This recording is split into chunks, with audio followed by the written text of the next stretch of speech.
Marriageable age, अब बच्चा बड़ा हुआ, से इज इन लाइक 20 प्लस हो गया, 24, 26, 28, right? So the parents will say इसकी मैरिजेबल एज हो गई है, लेट हिम गेट मैरिड और हर मैरिड। हम सिर्फ फिजिकलिटी पे डिसाइड करते हैं कि इसकी मैरिज कर दो। वी नेवर चेक कि हाँ इसके इमोशंस पे कैसा चल रहा है, तो उस पे भी ये आएगा कोई नहीं, शादी कर दो ठीक हो जाएगा। आपने बिगिनिंग में बात की चाइल्ड अब्यूज की, मेरे पास जो क्लाइंट्स रहे हैं I think more than 70-80% and most of time females, males भी इफेक्टेड हैं but most of time females they been like abused, और अब्यूज भी ऐसा है कि इनअप्रोप्रिएट टच रहा या कुछ भी ऐसा रहा। अब ये चीज ऐसी है किसी से डिस्कस नहीं कर सकते, लेकिन बॉडी याद रखती है, बॉडी याद रखती, बॉडी नहीं भूलती। जब आप डीप स्लीप में होते हैं, जब हमें ये नहीं पता कि मेरे एनवायरनमेंट में आसपास क्या कहीं पे क्या हो रहा है, we all have that trance movement. ये जो ट्रांस मूवमेंट होती है, this is what hypnotherapy is. मुझे कहीं ना कहीं लगता है कि जो ओवर सेटिस्फेक्शन भी होती है वो भी कई बार आपको हर्ट करती है। Until unless you are not resolving your past, आप प्रेजेंट और फ्यूचर में एंटर नहीं कर सकते।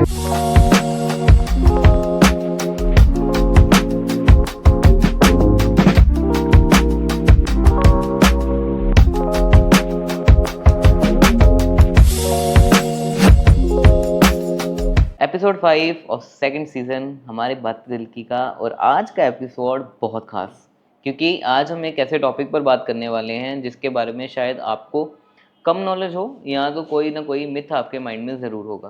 सो we have with us today mister Ramandeep sir.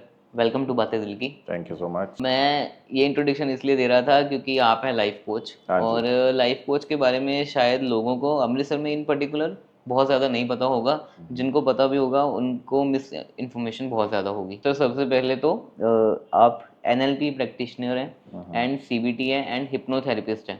Hypnotherapist तो हम इन डीप बात करेंगे ही। पहले आप ज़रा इनके बारे में बताइए कि क्या लाइफ कोच क्या होता है, और आपने इस पर्टिकुलर फील्ड को कैसे चूज़ किया? पहले तो ये बताता हूँ मैं आपको कि लाइफ कोच का क्या रोल रहता है। सो अगर हम अपना ह्यूमन माइंड देखें और हमारी डेवलपमेंट देखें ever since like we are born, तो आप देखेंगे कि हमें कोचिंग की हर एक स्पेस पे ज़रूरत पड़ती है। लाइक अगर स्कूल में जा रहे हैं तो द टीचर टीचेस अस कि कैसे आपने अल्फ़ाबेट और न्यूमेरिकल्स ये सब लिखने हैं। यहाँ तक हमारे पेरेंट्स हमें बोलना सिखा रहे हैं, they are teaching us about the washroom ethics everything, है ना? बट जब लाइफ के इश्यूज आते हैं तो आप सोच के देखो कि कभी किसी ने बताया how to manage your stresses, how to manage your relationships, how to manage कि कोई लाइफ में ऐसा चैलेंज आ गया तो ऐसे करो। अच्छा, अगर कोई कह भी रहा है आपको again from the perspective of their own experience कि उनका एक्सपीरियंस लाइफ में कैसे रहा और उसने कैसे चैलेंज को ही किया। बट आप देखो कि कोचिंग हमेशा हमें मिलती है एक्सपर्ट से, जो उस चीज का एक्सपर्ट है। अगर हम कोई सब्जेक्ट पढ़ रहे हैं स्कूल में तो हम एक एक्सपर्ट से पढ़ते हैं, जो टीचर क्वालिफाइड उस सब्जेक्ट का होता है। सिमिलरली लाइफ के जो इश्यूज रहते हैं रिलेशनशिप को लेके, फाइनेंसेस को लेके और हेल्थ को लेके और आपकी इंटेलेक्चुअल और स्पिरिचुअल ग्रोथ को लेके, एनीथिंग यू से सोशल ग्रोथ को लेके, यू नीड अ कोच जो आपको आपकी रिक्वायरमेंट के हिसाब से कस्टमाइज एक ऐसे सॉल्यूशंस दे सकता है, सीइंग योर लाइफ बैकग्राउंड कि आप किस बैकग्राउंड से आ रहे हैं, आपका फैमिली एनवायरनमेंट, आपकी अपब्रिंगिंग कैसी हुई, चाइल्डहुड में आपका कैसा एनवायरनमेंट था, कोई अब्यूज था, कोई ट्रॉमा था, कुछ भी था। सो सीइंग एवरीथिंग, लाइफ कोच आपको वो डायरेक्शंस देता है। मेरी जो रिस्पॉन्सिबिलिटी ये नहीं रहती मैंने आपको एडवाइजेस देने हैं, मैंने आप में ही वो इनसाइट्स को अप लेके आना है। You have all the ideas, everything is with in us. But क्या होता है कि हम उस स्ट्रेस में, उस सिचुएशंस में ना सोच नहीं पाते। कहते यार मेरा दिमाग काम नहीं कर रहा, I am not able to understand, मैं कैसे करूं ये sort out. At that point you need a life coach. And life coach की एक एथिक है कि लाइफ कोच जज नहीं करता। लाइफ कोच आपको एक सेफ स्पेस देता है where you come, where you can express everything about your environment, about your emotions, about your life issues, और फिर हम आपको वो डायरेक्शंस देंगे जहाँ पे आप उस चैलेंज को ओवरकम कर लें। आपने प्राइवेसी की बात की कि आपके साथ अगर कोई आपकी कोचिंग के अंडर है तो वो एक सेफ एनवायरनमेंट में फील करेगा। आपने बात की एक और जिस टॉपिक पर मैं आना चाहूँगा, चाइल्ड अब्यूज़ की। चाइल्ड अब्यूज़ एक ऐसा टॉपिक है स्पेसिफिकली हमारे भारत में कि इसके बारे में कोई बात करता ही नहीं है। ट्रू। क्योंकि चाइल्ड अब्यूज़ मेरे हिसाब से अगर आपके साथ हुआ है तो बहुत ज़्यादा चांसेस हैं कि आपका कोई करीबी होगा, तो आप उसके बारे में बताते ही नहीं हैं। एंड शायद वो एक ऐसा ट्रॉमा है, एक तो बचपन में अगर आपको ट्रॉमा हुआ है तो आपकी क्या मनोस्थिति रहेगी सोच भी नहीं सकते। तो आई थिंक वहाँ पर बहुत ज़्यादा हेल्प हो सकती है अगर हम खुलकर बात करें उस चीज़ के राइट, बारे में। Right, right. एंड सर आपने बात की कि हेल्थ की भी, पैसे की भी, हर टॉपिक पर मैं आपसे थोड़ी सी एडवाइस चाहूँगा। जी, सबसे पहले तो शायद जो सबसे ज़्यादा इस टाइम पे हो रहा है वो है डिप्रेशन, हाँ, एंजाइटी, पैनिक अटैक्स। नॉर्मली हो गए हैं मे भी कह सकते हैं आज के टाइम में यूथ में। तो उस पर आपका क्या रुझान है एंड कैसे आप एज अ लाइफ कोच उस चीज़ में हेल्प कर सकते हैं? मैं आपको छोटा सा एग्जांपल देता हूँ। मान लीजिए आप यहाँ खड़े हैं और दूर से एक डॉग आ रहा है और वो आपकी तरफ भागता आ रहा है, हम्म। तो इमीडिएटली आपका क्या रिस्पॉन्स होगा? यू विल बी फ्राइटेंड, डर जाओगे, हम्म। ठीक है ना? एकदम आप एक कोल्ड शिवर्स आ जाएंगे आपको। राइट। अब वो डॉग आपके पास आ गया, आपके पैर तक पहुंच गया है, बट वो आपको प्यार कर रहा है। The body will change immediately, आपकी बॉडी काम डाउन हो जाएगी। This is the way body reacts to the situations. अब मान लो वो चैलेंज आ गया आपके पास and you are not able to resolve it, तो आप नहीं रिजॉल्व कर पाए, तो अब क्या करोगे फिर? वो जो कोल्ड शिवर्स हैं, वो जो उस टाइम का मूवमेंट है, वो कंटिन्यूसली जब आपकी बॉडी में रहेगा, that will convert into a deep stress और अ डिप्रेशन और अ एंजाइटी और अ पैनिक अटैक। ये चलता रहेगा, ये सिस्टम, ये लूप चलता रहेगा अनटिल अनलेस आप इसको रिजॉल्व करो। बहुत टाइम के लिए आप नहीं रिजॉल्व कर पाओगे, तो that will convert into the physical element. कोई ना कोई आपको उसमें प्रॉब्लम आनी शुरू हो जाएगी। और हम फिजिकल एलिमेंट को तो एड्रेस फिर भी कर लेंगे और करते भी रहेंगे, बट उसका जो रूट होगा, mental. That is your mental health, your immune. Hmm. वो आप नहीं कर पा रहे उसको रिजॉल्व, वो भी साथ साथ चल रहा है और ये चीजें मल्टीप्लाई होती रहेंगी। You name the disease, you name the disease which is not being triggered by your emotional system. Everything is triggered by emotional system. The more you are suppressing, जितना आप अपने आप को सप्रेस कर रहे हो, उतना ही आप अपना इम्यून डिस्टर्ब कर रहे हो। जितना आपका इम्यून डिस्टर्ब हो रहा है, उतने ही आप प्रोन टू डिजीजेस हो रहे हो। So that is how you are killing or destroying your internal health. एक अगर मैं बात करूँ, बहुत मे बी डिफिकल्ट होगा बोला, बट एक दो जो रूट कॉजेज हैं हाँ जी। आज के टाइम में अगर आप यूथ में देखें, आपके अकॉर्डिंग क्या है कि इतना ज़्यादा, मुझे नहीं लगता 20-20 साल पहले से इतनी ज़्यादा डिप्रेशन एंजाइटी का टॉपिक भी आता था सोसाइटी में जितना आज आ चुका है। तो एक दो रूट कॉजेज उसके क्या लगते हैं आपको? नीचे एक बड़ा एक इंटरेस्टिंग बात बताता हूँ आपको कि I think I am not sure but 19 शायद 50 और मे बी 60 में एक पैन इंडिया लेवल पे एक सर्वे हुआ था सुसाइड्स पे। ओके। सो सुसाइड की जो तब परसेंटेज थी, आप देखिए कि तब वहाँ यहाँ पे सोशल सिक्योरिटी नहीं थी, इंफ्रास्ट्रक्चर कैसा था, देयर वाज इंस्टेबिलिटी बहुत थी, राइट? लेकिन आज 2024 में कितनी चीजें इंप्रूव कर चुकी है, हमारा lifestyle, the communication, the infrastructure, everything कितना इंप्रूव कर चुका है, लेकिन सुसाइडल रेट जो है बहुत हाई जा चुका है, राइट? अभी आप गूगल पे इमीडिएटली अगर अभी चेक कर लें तो you will see everything over there. ये रीजन क्या है? रीजन है बढ़ते हुए इंटरपर्सनल कॉन्फ्लिक्ट्स, अपने आप से कॉन्फ्लिक्ट। मेरा खुद से कन्फ्लिक्ट कर रहा है, मैं खुद को ही जज कर रहा हूँ थ्रू आउट द डे कि मैंने ये नहीं किया, मेरे फ्रेंड ने ऐसा कर लिया, मैंने नहीं किया। I am comparing myself, then I am not able to resolve my relationship. इस पे मैं आपको एक बार बताता हूँ बात, मैरिजेबल एज, राइट? अब बच्चा बड़ा हुआ, से इज इन लाइक 20 प्लस हो गया, 24, 26, 28, right? So the parents will say इसकी मैरिजेबल एज हो गई है, लेट हिम गेट मैरिड और हर मैरिड, ठीक है? हम सिर्फ फिजिकलिटी पे डिसाइड करते हैं कि इसकी मैरिज कर दो। वी नेवर चेक कि हाँ इसकी इमोशंस पे कैसा चल रहा है, तो उस पे भी ये आएगा कोई नहीं शादी कर दो ठीक हो जाएगा। सो दैट्स द यूजुअली, और शादी करके भी ठीक नहीं हुआ, कोई नहीं अब बच्चा हो जाएगा तो ठीक हो जाएगा। वो चीज चल रही है भाई साथ साथ। एंड दैट्स द रीजन कि ये जो स्ट्रेस एंजाइटी यूथ में आप कह रहे हो क्यों बढ़ रहा है, because we are not able to recognise what we want. मैंने कभी अपने आप पे काम किया नहीं, मैंने अपनी कम्युनिकेशन पे काम नहीं किया, मैंने अपनी इंटरपर्सनल स्किल्स पे कोई काम नहीं किया, and that is very very important. हम कम्युनिकेट कैसे करते हैं मेरे को पता ही नहीं है। से ये कप पड़ा है, अब इस कप में कॉफी है, फुल कॉफी है, कोई इसमें बैंग करेगा, कोई इसको टच करेगा तो बाहर क्या गिरेगा? Coffee, because it is filled with coffee. Now this is your body, body के अंदर क्या है? एंगर है, फियर है, स्ट्रेस है, एंजाइटी है। कोई भी चैलेंज आया, चैलेंज बैंक किया, बाहर क्या निकलेगा? वही निकलेगा जो आपकी बॉडी में है। और अगर आपकी बॉडी पीस में है, अगर आपकी बॉडी ग्रेटिट्यूड में है, बहुत काम है, तो अगर कोई चैलेंज आके बैंक किया तो आप उसी कामनेस, उसी पीसफुलनेस, उसी ग्रेटिट्यूड के साथ उसको एड्रेस करोगे। बाकी बातों पे बाद में जाएंगे। सबसे पहले आपने लास्ट जो पॉइंट बोला कि आप काम में अगर हैं, पीस में हैं, तो चीज़ें खुद रिजॉल्व हो जाती हैं। बड़ी अच्छी एग्जांपल माइंड में आती है महेंद्र सिंह धोनी की, जी। कि जो हर सिचुएशन में जो एक कूल माइंड के साथ, कूल एज क्यूकम्बर उन्हें क्या कहा जाता था। अब सर ये पीस मोड में रहना कैसे है, क्योंकि ये रहना बहुत डिफिकल्ट है। ये देखो कि आपके राइट साइड पे एक गार्डन है और उस गार्डन में बहुत ऊंची ऊंची ग्रास है, हम्म ठीक है। हम्म लेफ्ट साइड पे एक गार्डन है, वो बहुत क्लीन है, एकदम क्लीन। हम्म आप किस गार्डन में जाना चाहोगे? जहाँ पे ऑब्वियसली वो क्लीन वाले क्लीन गार्डन वाले में। में। मेरी बॉडी अगर क्लीन है इंटरनली तो मैं अपनी बॉडी से खुश हूं, हम्म राइट। लोग भी मेरे पास आना चाहेंगे, मेरे से बात करना चाहेंगे। हम्म अगर मैं और ऑलवेज स्ट्रेस और एंगर में हूं तो कोई मेरे से बात करेगा ही नहीं। सो पीछे हटते दैट हैं लोग। मीन्स कि मैं इंटरनली मेरे में वो चीजें हैं।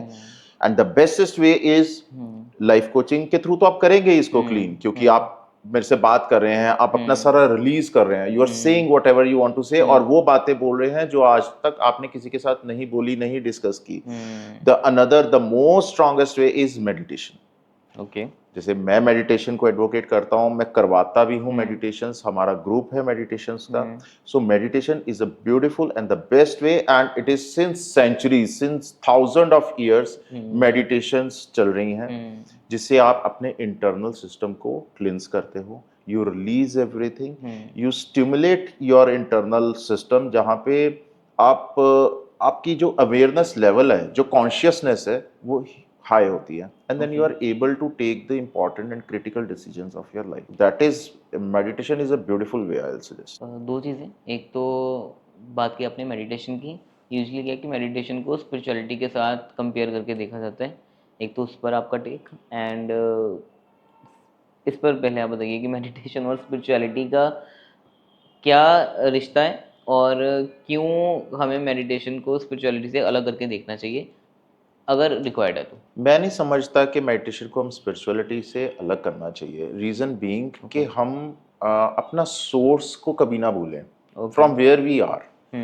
हम ये ना भूलें कि ये जो यूनिवर्स चल रहा है, ये किसकी एनर्जी, किसकी ब्लेसिंग से चल रहा है। We are always like the day, the time we are born till the time of death, there are like spiritual and religious जो वेज होते हैं जो फॉलो करते हैं, and we are doing that. तो अगर मेरे कोई ऐसा प्रोसेस है जिससे मैं अपने हायर सेल्फ के साथ, अपने सोर्स के साथ कनेक्ट हो रहा हूं, so what's wrong in it? I must see कि कौन मेरे को ऑपरेट कर रहा है। आई मस्ट सी कि मेरे जो एनवायरनमेंट में अबंडेंस है, प्रोस्पेरिटी है, वो किस सोर्स से आ रही है। सो अगर मैं ये सोच रहा हूँ कि सब कुछ मैं ही कर रहा हूँ, तो आई डोंट थिंक सो कि this is a right notion, right way to think.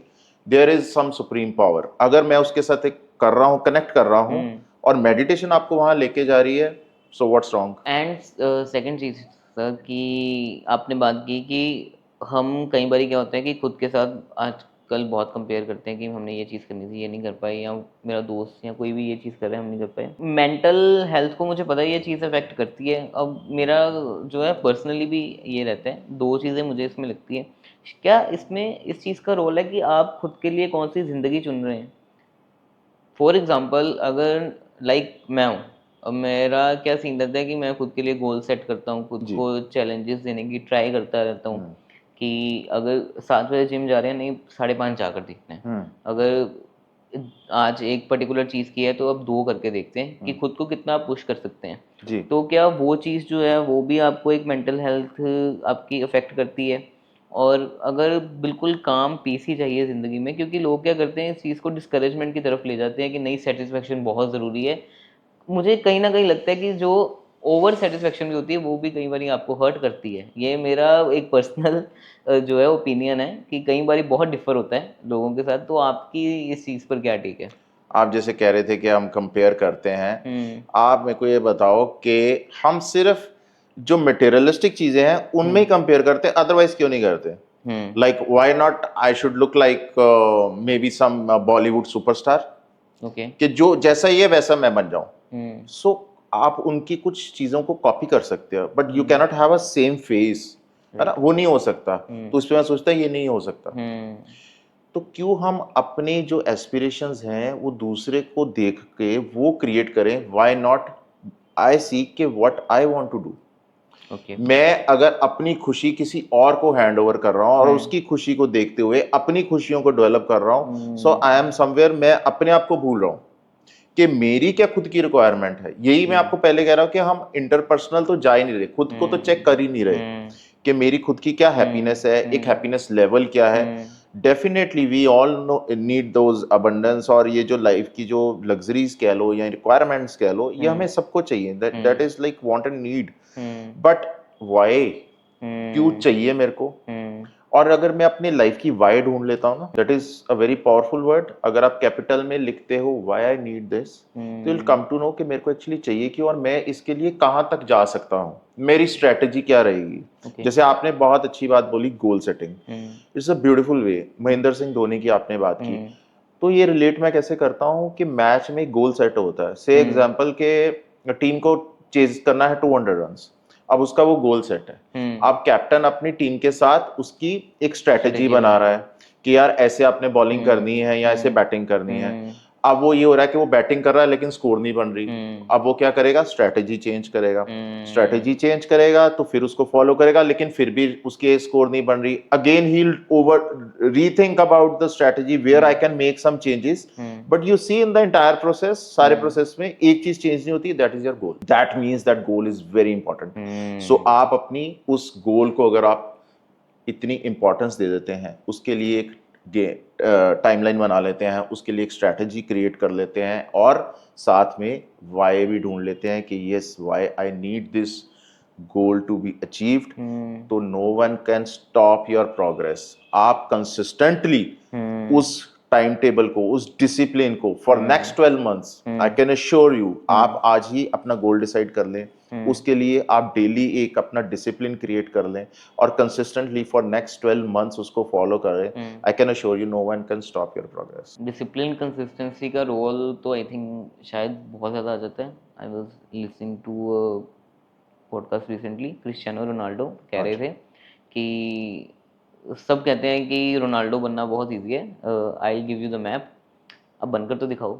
True. Consistency matter करती है, डिसिप्लिन मैटर करता है। उन्होंने भी वही कहा कि सबसे ज़्यादा अगर कोई चीज़ इंपॉर्टेंट है टैलेंट से भी ज़्यादा शायद, तो वो है डिसिप्लिन। अगर डिसिप्लिन आप में नहीं है तो आप एक पॉइंट के बाद नहीं कर यहीं पे पाएंगे। एनएलपी हेल्प करती है। आपने पहले पूछा एनएलपी, यहीं पे एनएलपी हेल्प करती है। एनएलपी क्या है? Neuro linguistic programming. कि हमारे जो न्यूरो सिस्टम है, हमारी जो न्यूरो लैंग्वेज है, उसकी एक प्रोग्रामिंग सेट है।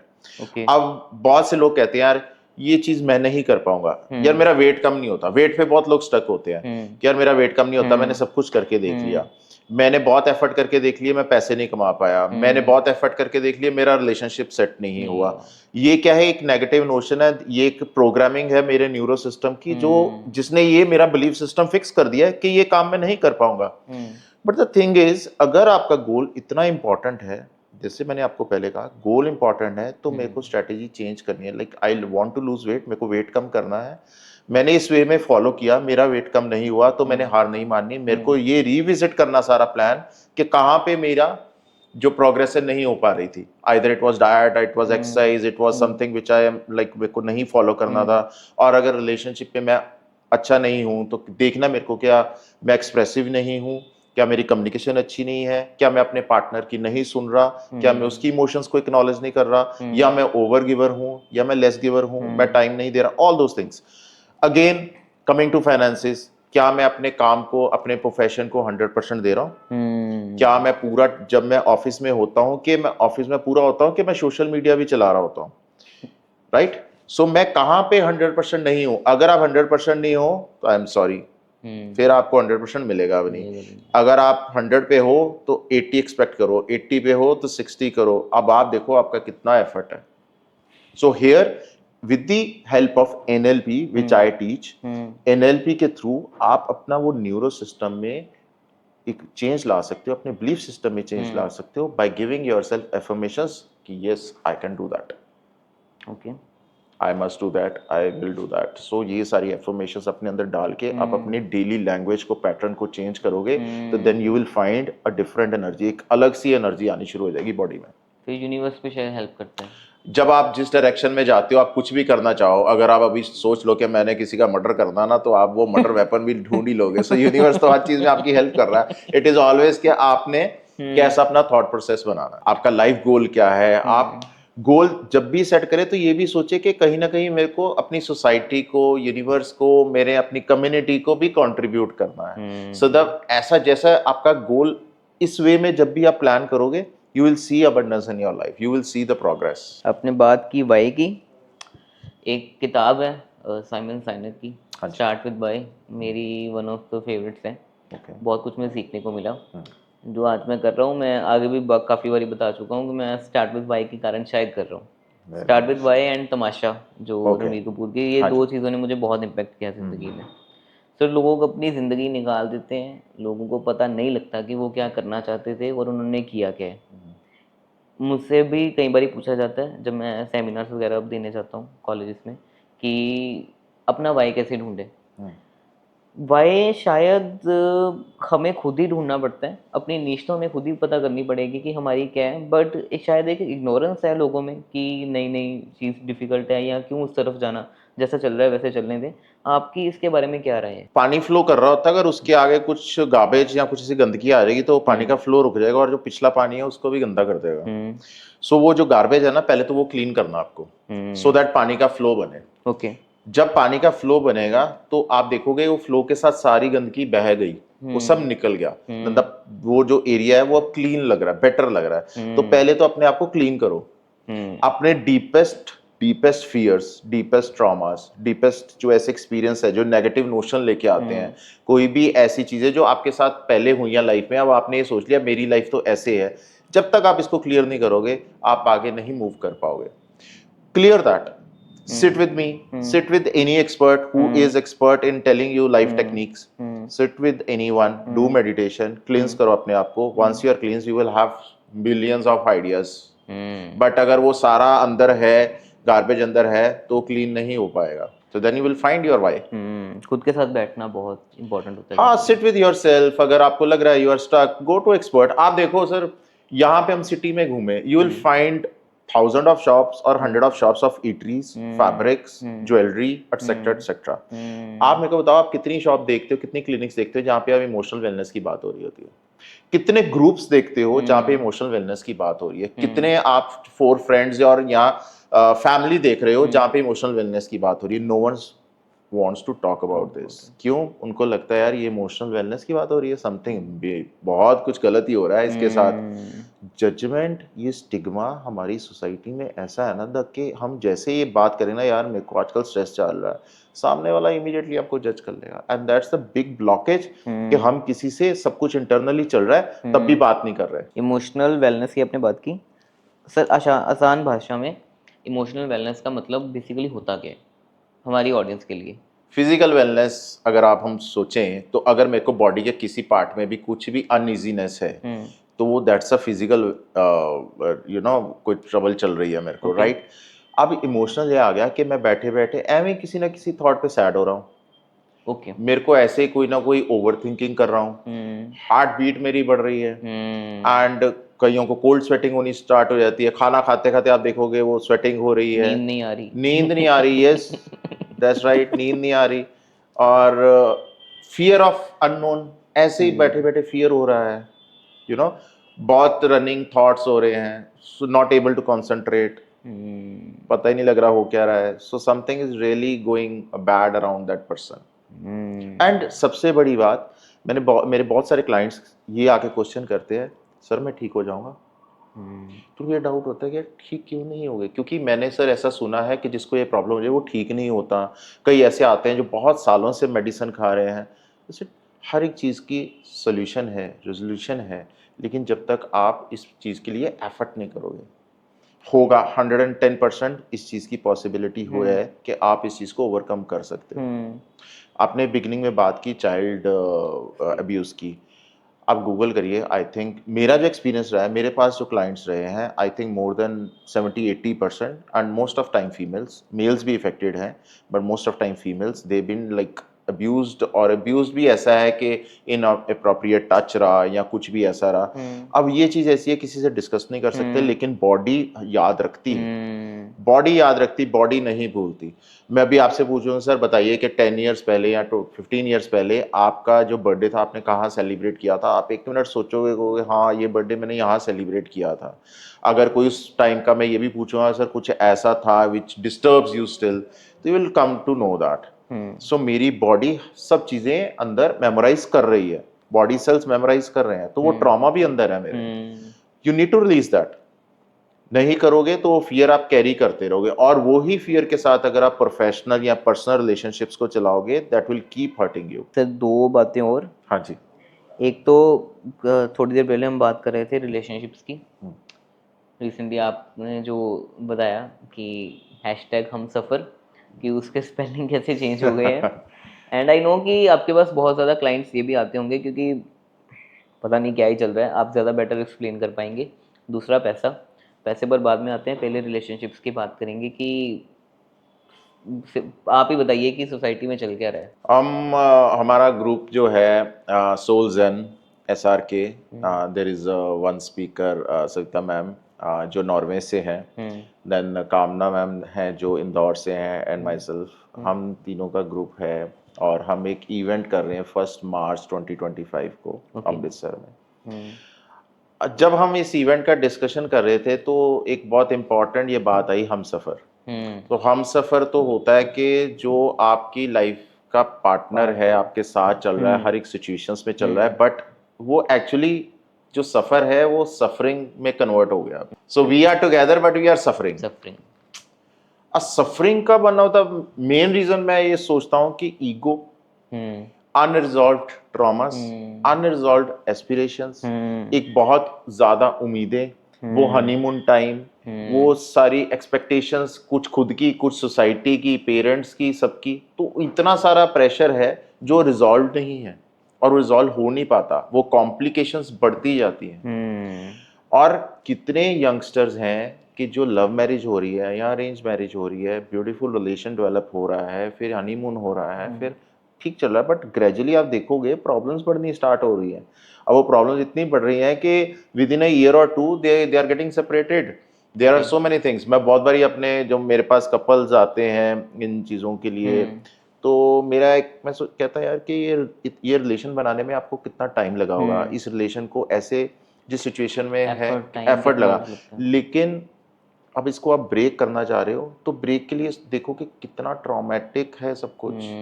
You are visiting so many things, legality involve हो रही है, तो why not you need to resolve. और हम ना बहुत बारी ये सोचते हैं इससे मैं ओवर हो जाऊं, जो नेक्स्ट आएगा वो तो मैं कर ही लूंगा।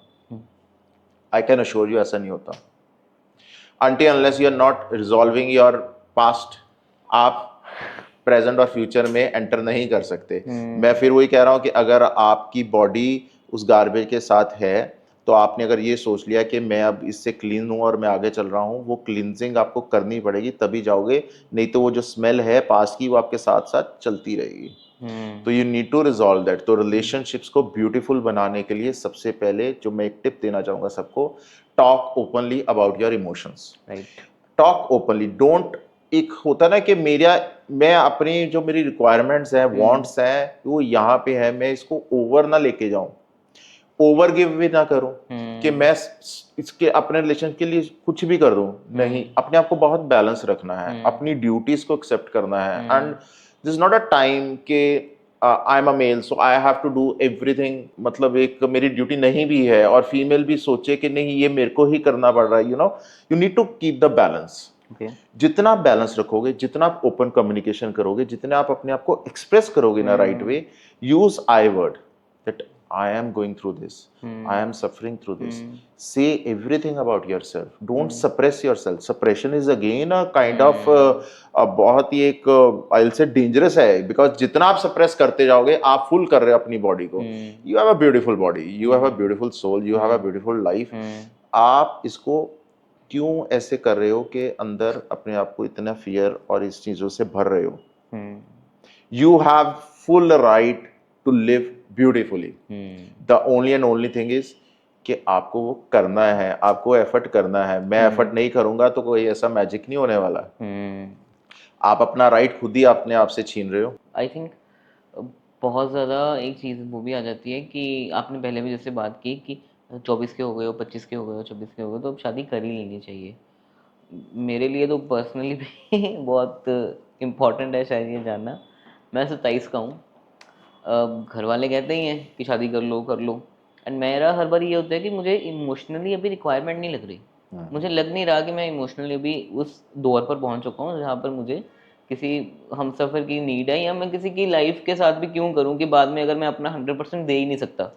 अब शायद मैं वो चीज़ वैसे कन्वे कर भी नहीं पाता कि सोसाइटी या घर वाले समझ पाए। बहुत से यूथ की सेम चीज़ होगी, मुझे इसकी एश्योरेंस है। तो सर, कि वाकई कोई राइट एज है शादी करने की? क्या सीन है बेसिकली? समटाइम्स मैंने देखा है कि बहुत लोग ना अपनी फैमिली से सफ़र कर रहे होते हैं, लाइक फैमिली में बहुत क्योस होता है, बहुत शोर शराबा, ये लड़ाई झगड़े और रिक्वायरमेंट्स पूरी नहीं हो रही, तो वो फीमेल सोचती है कि मैं शादी कर लूँ, मेरा हस्बैंड जो है मेरी ये सारी रिक्वायरमेंट्स को फुलफिल करेगा। वो कंप्लीट थॉट प्रोसेस के साथ वो वहाँ से अपनी फैमिली से निकलना निकलना चाहती है, चाहते हैं, और एस्केप वो, ढूंढ रहे हाँ, हैं। वो रिलेशनशिप उसने कहीं ना कहीं ऐसा ढूंढ लेना। अब वही रिक्वायरमेंट्स के साथ वो आपकी लाइफ में आ गई। अब उसकी रिक्वायरमेंट्स वो है, वो थोड़े दिन तो बहुत अच्छा चलेगा और बाद में वो रिक्वायरमेंट्स आपको बताना शुरू कर देंगे, तो यू विल फाइंड कि यार ये चीजें तो शायद मैं नहीं कर पाऊंगा। तो वो एक टसल सी स्टार्ट हो जाएगी। That's the reason I am saying कि you need to resolve this and you need to find out why I need relationship, why I need to get married. ढूंढो ना ये चीजें, अपने गोल्स सेट करो ना। Why not find a beautiful partner for yourself, जहाँ पे आप पहले उनके साथ बैठ के अपनी लाइफ के एम्स, एस्पिरेशंस, रिक्वायरमेंट्स डिस्कस करो। दिस इज नॉट कि मैं अगर किसी से बात कर रहा हूँ तो मैं अपनी चीज़ें उन पे इम्प्लाई कर रहा हूँ कि मेरे को तो आपसे ये एक्सपेक्टेशन है। मेरे को खुद से ये एक्सपेक्टेशंस है, मैंने ये करना है and I need your support. So we are at a same page. आप अपनी बताओ, मैं अपनी बताऊंगा, हम एक दूसरे को सपोर्ट करेंगे, एक्नॉलेज करेंगे, always will stand by each other, और एक दूसरे को पुश करते हुए will go head in our life. And शायद एक्सपेक्टेशंस भी जो हम बात कर रहे थे कि आजकल हम सफ़र का जो चेंज हो गया है, शायद एक तो जैसा आपने कहा ईगो, एंड शायद एक वो भी है कि अब दोनों ही सुनना नहीं चाहते। एक पॉइंट होता था कि एक गुस्से में है, दूसरा शांत हो जाता था कि कोई नहीं, 10 मिनट शायद रियलाइज तो हो ही जाता है। ये बड़ा, सॉरी मैं बीच में इंटरप्ट कर रहा हूँ, ये बड़ा डेंजरस पॉइंट हो जाता है जब बंदा कहता है कोई नहीं, लेट इट बी। वो एक डेली वो बन जाता है, मैं आपको बोल रहा हूँ तो आप सुन रहे हो, तो मेरी वो बढ़ रही है अथॉरिटी। मैं कहा ये तो सुन नहीं रहा है, मैं बोल रहा हूँ, और मैं अगले दिन फिर वो मेरा एक पैटर्न बन जाएगा। सो ये जो कोई नहीं वाली चीज है ना, ये बहुत डेंजरस है, बिकॉज ये हमें पीछे से अपने पेरेंट्स से भी मिलती है कि कोई बात नहीं, फादर इन लॉ है, बोलते हैं कोई बात नहीं, सुन लो। हस्बैंड है या ऐसा है, कोई बात नहीं, सुन लो। Not like that. Sit and talk, sit and talk, why not talk. देखो कम्युनिकेशन बहुत इंपॉर्टेंट है। अभी आप मेरे से बात कर रहे हो, मैं आपसे बात कर रहा हूँ, अगर मैं अपनी टोन एंड पिच नहीं रखूंगा करेक्ट, तो आप बोलोगे यार ये कैसे एरोगेंस में बात कर रहे हैं। या अगर मैं बहुत ही स्लो बोलूंगा तो यू विल फाइंड यार I M talking too lazily. So we need to watch our tone and our words and our actions while speaking to anyone. Even Okay. that's your father, mother, your boyfriend, your husband, your wife, whosoever it is. अगर वो सही नहीं है, तो then I am not good in my communication, and when I am not good in my communication, I am not good in my relationship, whosoever it is with it. मेरा boss है, सी right. अब मान लो अभी कोई बहुत authority वाले person मेरे सामने आते हैं, तो मेरी जो टोन पिच है उनके साथ अलग होगी। कोई बिल्कुल छोटा बच्चा आता है 2 साल का, मेरी टोन एंड पिच अलग होगी। क्या मैं उस 2 साल के बच्चे के साथ उस अथॉरिटी वाले पर्सन वाली टोन यूज कर सकता हूँ? नहीं। जो 2 साल वाला बच्चा है उसमें जो टोन से बात कर रहा हूँ वो अथॉरिटी वाले से बात कर सकता हूँ? नहीं, ऑब्वियसली नहीं करूंगा। तो somewhere I need to watch my communication with my partner. अगर आप अपनी कम्युनिकेशन को करेक्ट कर लेते हैं, आप जो कम्युनिकेशन वो सुनना चाहते हैं उस वे में आप उनको एक्सप्रेस करते हैं कंप्लीटली, आप देखोगे कि in a time to come you will be having a good relationship. हम इकट्ठे तो हैं, हम तो हैं, लेकिन सफर नहीं है, में नहीं है, क्योंकि सफर में हमने सफरिंग बना दी। और वो सफरिंग कैसे बना दी कि लाइक मॉर्निंग में आप काम पे निकल गए, लेट इवनिंग आप आ रहे हो, आके आप थक गए, you are drained out, right, खाना खाया, सो गए, मॉर्निंग में फिर चले गए, वो एक रूटीन चल रहा है। लेकिन आप अपने पार्टनर के साथ कब हो अवेलेबल? फिजिकली हो सकते हो, इमोशनली कब अवेलेबल हो सकता है इस सारे थ्रू आउट टाइम में उसको कभी आपकी इमोशंस की ज़रूरत हो, वो टच, वो फील, वो हग, वो प्यार, वो चाहिए उसको, कब दे पा रहे हो आप नहीं दे पा रहे, वो टाइम देना पड़ेगा। अगर आपको देखो लाइफ के जो 7 एस्पेक्ट्स हैं, अगर आप उसमें अपनी कंट्रीब्यूशन नहीं दे पाओगे, एज़ आई सेड अर्लियर 100% नहीं दोगे, तो 80% नहीं मिलने वाला। और वो नहीं मिलेगा देन विल कंप्लेन, यूजुअली हम यही कंप्लेन करते हैं मेरी किस्मत ही ऐसी राइट। है ना? वो उन किस्मत पे नहीं करेंगे तो अपने पेरेंट्स पे कर देंगे, अपने किसी सिबलिंग्स पे कर देंगे, किसी ना किसी को तो हमने ब्लेम गेमिंग ही करना ही नहीं है, है। बट ये नहीं पता कि मेरा एफर्ट हम्म। कहाँ है। हम्म। बहुत लोग कहते हैं यार मैंने लाइफ में बड़ा एफर्ट किया, मैं पैसे नहीं कमा सका। आप अभी पैसे का टॉपिक भी मेरे से पूछ रहे थे, तो मैं पैसे नहीं कमा सका। आप अगर गोल प्लान है, आपके पास एक पूरी टाइमलाइन है कि आज से लेके from today till the time I achieve my goal, अगर आप 12 मंथ्स का गोल सेट करते हैं और डिसिप्लिन और कंसिस्टेंसी के साथ हैं, I can guarantee the success. Why not? वैसा ज़रूरी भी बहुत है ज़िंदगी में। लोग कई बार शायद इग्नोर कर देते हैं कि नहीं नहीं कोई बात नहीं, सेटिस्फेक्शन ज़्यादा इम्पोर्टेंट ये है। तो हमने अपनी सेटिस्फेक्शन का लेवल खुद क्रिएट करना हम्म। है। हम्म। इट्स नॉट लाइक के अगर आप एक देखिए, हमने कोई भी लेवल जो है एकदम से अचीव नहीं कर लिया। आप स्कूल में फर्स्ट डे थे तो आपको ए लिखना ही सिखाया जा रहा था, हम्म। ए टू जेड तो आपको वहां भी नहीं सिखाया गया, हम्म। लेकिन आप पेशेंटली सीख रहे थे। आप हम्म। सोचो उस चाइल्ड के साथ अपने आप को कनेक्ट करो, टू योर चाइल्डहुड, कि मैं कैसे पेशेंटली फॉलोइंग माई टीचर मैं ए सीख रहा था। फिर उन्होंने मेरे को 1 महीना तो वही प्रैक्टिस कराई, फिर मैं बी सीख रहा था, फिर मैं सी सीख, ग्रेजुअली मैंने पूरा अल्फाबेटिकली वे सीखा, फिर मैंने न्यूमेरिकल सीखे। मैं सीखता जा रहा हूँ, मैं लर्निंग, मेरा प्रोसेस चल रहा है। लेकिन अब लाइफ में इतनी अनइजीनेस हो चुकी है, इंटरनल इतनी अनइजीनेस है कि मेरे को हर चीज क्विकली चाहिए, कीजिए। ये ऐसे ही चाहिए। सॉरी, ऐसे तो आई एम नॉट श्योर कि कैसे इतना क्विकली हो पाएगा, until unless you have something like कुछ लॉटरी लगे तो अलग बात है।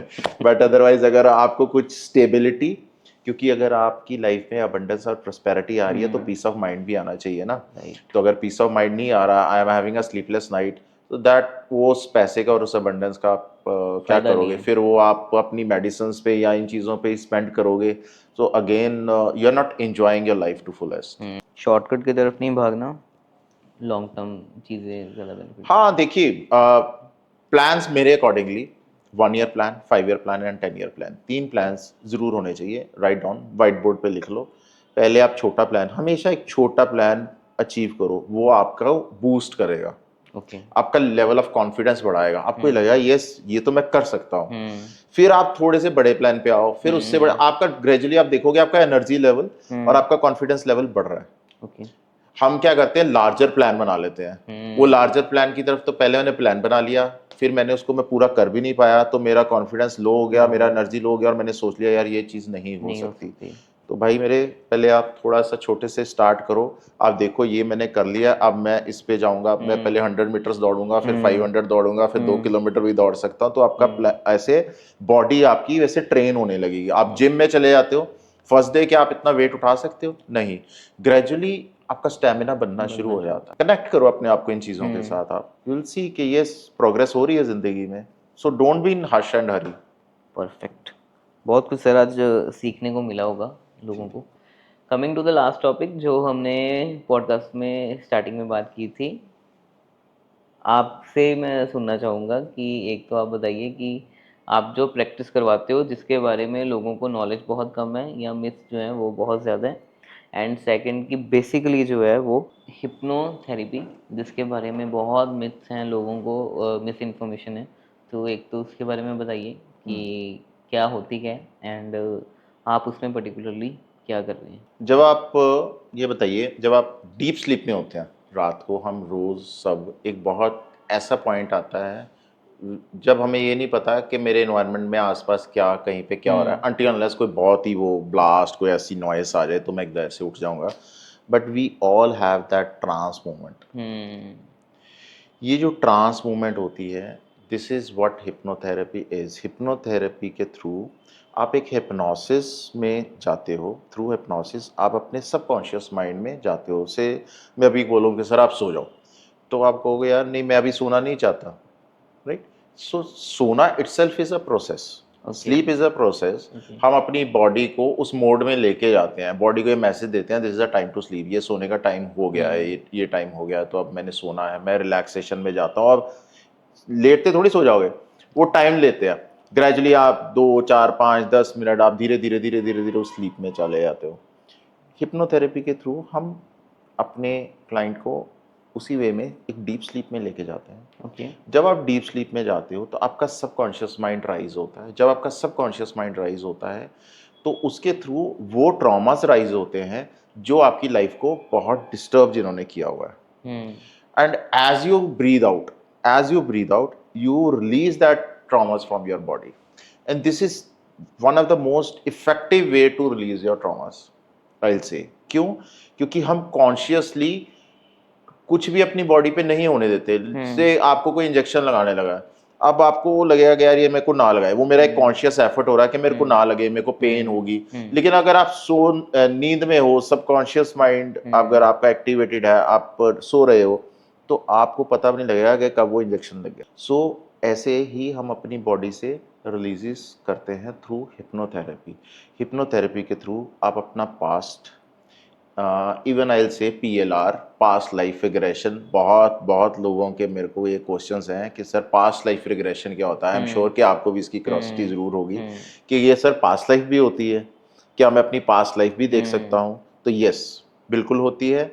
पास्ट लाइफ देख सकते हैं, हील कर सकते हैं, वो आपकी प्रेजेंट लाइफ में बहुत चेंज ला सकता है पास्ट लाइफ रिग्रेशन। और ये हिप्नोथेरेपी के थ्रू ही पॉसिबल है एंड इट इज इफेक्टिव। देखिए ये सारी मोडेलिटीज, ये जो थेरेपीज है ना, दीज आर नॉट एक इंजेक्शन और मेडिसिन नहीं है। अभी डिस्प्रिन की टैबलेट नहीं मैं अभी खिलाऊंगा तो आप अभी कहोगे यार आई एम फाइन, ठीक है।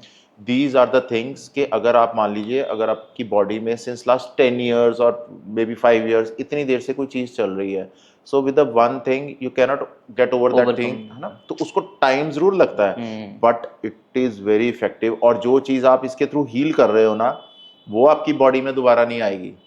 ओके। ये दोबारा नहीं आएगी। और hypnotherapy is very safe. it is been done in a very safe environment and I am trained, I have done, I am totally qualified to do this। और हम इसके थ्रू अपनी लाइफ के हर एस्पेक्ट को बेटर कर सकते हैं। Thank you so much, एक तो टाइम देने के लिए सर आपका। पहली बारी हमने ऐसे टॉपिक्स पर बात की है एंड आई थिंक बहुत ज़्यादा ज़रूरी भी है आज के टाइम में, क्योंकि एनर्जी बहुत है, युवा भारत है, बट कहीं ना कहीं उन एनर्जीज को चैनलाइज करने के लिए भी जो है वो गुरुज जो है वो किसी न किसी टाइम पर रिक्वायर्ड होते हैं। एक तो आपका एक्सपीरियंस कैसा रहा आज का, एंड सेकंड जाते जाते कुछ भी आप टिप्स, अगर कोई रूटीन कुछ ऐसी चीज़ें बताना चाहें हमारी ऑडियंस को जिससे जो है उनकी रूटीन लाइफ में जो है हेल्प हो सके।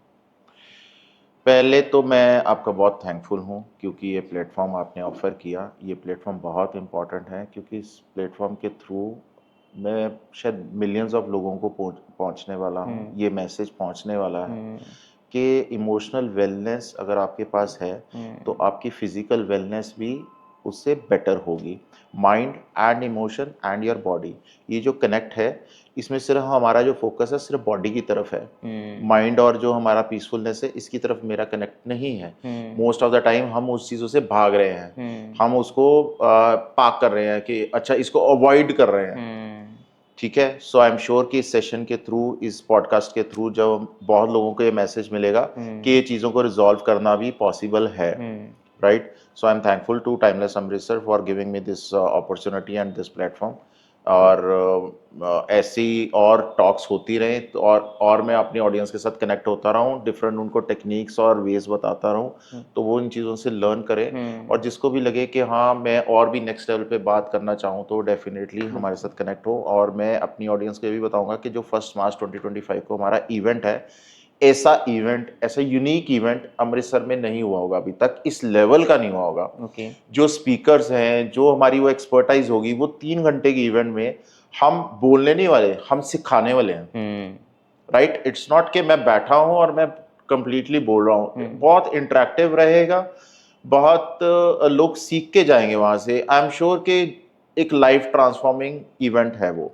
जो हमारी प्लानिंग आप देखिए कि अभी हम आज किस डेट में हैं, we have so many months to come कि उस इवेंट को हमने स्टार्ट करना है। बट वो अभी से उसकी प्रिपरेशन इसलिए चल रही है बिकॉज कि वो अपने में एक यूनिक इवेंट है। सो मैं सबको कहूँगा कि जितने मैक्सिमम लोग पार्टिसिपेट कर सके उसमें ज़रूर करें 1 मार्च 2025। अनदर थिंग, टिप्स के बारे में आपने बोला कि yes I love to give the tips के जैसे लोग अपनी लाइफ को इम्प्रूव कर सके। इसमें सबसे इम्पॉर्टेंट है मेडिटेशन। मेडिटेशन को आप ज़रूर फॉलो कीजिए, चाहे आप थ्रू मी कर सक मेरे मेरे मेरे थ्रू कर सकते हैं अगर आप मेरे को कनेक्ट करते हैं। अगर आप नहीं कनेक्ट कर पा रहे तो आप अपनी किसी सेफ स्पेस पे अपने घर पे जहाँ भी आपको हो तो आप मेडिटेशन की टेक्निक को फॉलो करके मेडिटेशन ज़रूर करें। That's the one thing. Another thing is your physical activity. Physical activity बहुत इंपॉर्टेंट है, that change your neuron system in all aspects. आप कोई भी फिजिकल एक्टिविटी एटलीस्ट 30 मिनट्स, जो भी आपकी एज है, either you are in 20s और 30s और 60s और what ever your age is, physical activity आपकी लाइफ को बहुत ड्रामेटिकली चेंज कर सकती है। तो फिजिकल एक्टिविटी 30 मिनट्स की daily, yoga practice, walk, gym, what ever you feel like, dancing. Okay. Another thing is listening to music. Music again is a very powerful therapy. आप जिस भी म्यूज़िक से कनेक्ट होते हैं उस म्यूज़िक को आप ज़रूर अपनी लाइफ में इंटीग्रेट करें। थोड़ी देर अपने आप को टाइम दें। Talk to yourself. Journaling again a very powerful way. Thoughts को लिखना शुरू करें। ओके। Write down. आपको आज मान लो बहुत स्ट्रेस है और आपको लग रहा है यार मैं किसके पास जाऊं इस टाइम पे, कोई अवेलेबल नहीं, मैं किससे बात करूं। पेन पेपर लो, अपने आप को थोड़ी स्पेस दो, अकेले बैठो, राइट डाउन। आप करके देखो ये इस चीज को, यू विल लव दैट।